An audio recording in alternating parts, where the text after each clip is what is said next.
So good afternoon everyone, good afternoons, welcome sa ating munting channel. Then I'll be making mga video na ganito. So for this video, I will be teaching you how to determine SGC levels. Ano ba yung SGC levels? Smart Ginfrix Concept. Okay, Smart Ginfrix Concept na levels. Last night, gold was wild during the FOMC. And then the Fed, yung press conference interview nila, nag-shoot up si gold. Okay. In the Telegram, I put there if the price will break the 2026 level, it could shoot up to 2050. Then ngayon, sumobra pa nga siya, 2070 to 2060. Then bumalik naman siya to 2040 level. Then if it breaks down the 2010 level, it could push the price down to 1980 and 1950 maybe. Okay, ang nangyari is, it pushed the price to 2050. So, na-break yung 2026. So, bakit 2026 yung level to break? Okay, bakit hindi yung 2015? Hindi yung 2020? Bakit 2026? Ito, explain natin kung bakit 2026. Here we can see, sa 2026 na level, eto. Let's look at the left side. Okay. Here, sa first test ng level na yan, sa 2026, the price was rejected.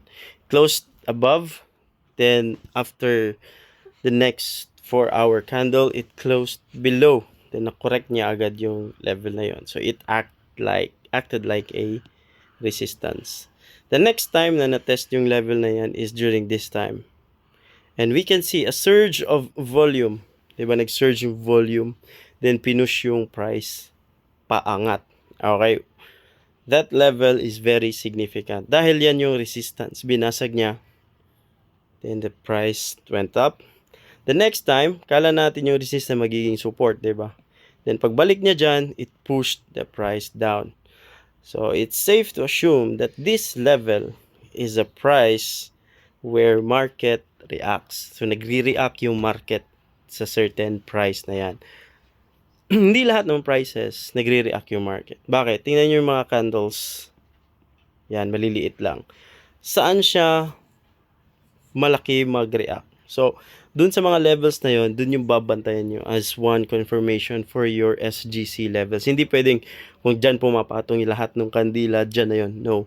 I look at it as kung saan yung malalaking volume, malalaking kandila na puporma or nagre-react or tinatawag natin na nag-shift or nagpa-pivot or nagre-resist or bumabasag or nagbe-breakout, dun yung mga levels na yon. Yun yung SGC levels. Okay? So, here we can see sa 2026, nag-react siya. Then, yun, sa tatlong instances na to, it gave me the confirmation na yung level na yan, once it will be breached or ma-break yung level na yan, price will continue to be pushing up. Lalo na meron kang catalyst, which is the FOMC na meeting. Okay, malaki yung catalyst mo. That's why, if it acts like a resistance, like hindi bumasag sa 2026, it could make the prices go down. But kung hindi naman, babasagin niya yon at mag-shoot up siya. But itong level na to, yung umabot siyang 2080, that was a bonus. Kasi 2050 lang yung, I think 2050 lang yung pinaka mataas na kaya niya abutin. Pero too much volatility, too much reaction from the market. So yun, pumunta siya sa 2080. So that's why, SGC levels, I hope meron kayong natutunan kahit konti dito sa SGC levels na to and how to determine a SGC level. Okay, so wala tayong ginamit na indicator dito, we just reading the price, the candles. Pinabasa natin, tinitingnan natin yung level kung saan nagre-react yung market. So that is one indicator natin, yung market sentiment, then yung market psychology. So what's the psychology behind the move? Bakit shoot up. Then bakit siya mag-shoot up? Bakit siya mag-shoot up? If we put a price level, bakit dito sa 2026? So ito yung confirmation natin. And bakit mo naman nasabi pag na-break yan, pupunta siya sa 2050? Because of the news, which is the FOMC. So tatlo yung confirmation natin on. First is the level. Second is the sentiment. Ano yung magiging sentiment after breaking that level? Then what is the catalyst? That is the news. Okay, so meron kang tatlong factors nun. Confirmation for your SGC level. So bakit naman dito sa 2010 din? So sa 2010, yung magiging support mo, solid support yan. Why? It was tested 1, 2, 3, 4 times siyang test. It does not break. Pero nung tinest siya dito, ng volume na to, na-break siya. And this volume is very strong. Bakit? Nag-consolidate dyan for 16 hours. So once na na-break niya yan, could push the prices down. But the probability is lesser compared to sa pataas. Bakit? Because of this volume. Maraming volume dyan. Kaya mahirap din bisitahin. The range is very, very small. Unless it could take a liquidity here. Kung mayroon siyang ranging dyan, could test the volume then down. Or kung mag-ranging dito, then mag-breakdown, it could test the volume. Kaya niyang basagin yun. Meron na siyang momentum dito sa taas. So that's for another week. That's for next month or next next story ng gold.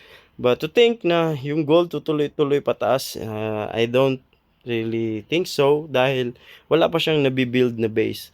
It should build the base maybe around here or dito na level above the 2026. Basta as long as meron siyang base dito like accumulation or yung parang mag-accumulate muna siya sa prices na yan. Kasi pag ganyan kasi, biglang shoot up, and usually biglang correction din yun. Okay? So, I hope you have learned something sa video na ito. You can consider subscribing sa munting YouTube natin. I will be posting more of these tutorial videos para naman may tulong tayo sa trading journey nyo. Okay? So, I hope you learned something, and don't forget to like and subscribe sa ating YouTube channel.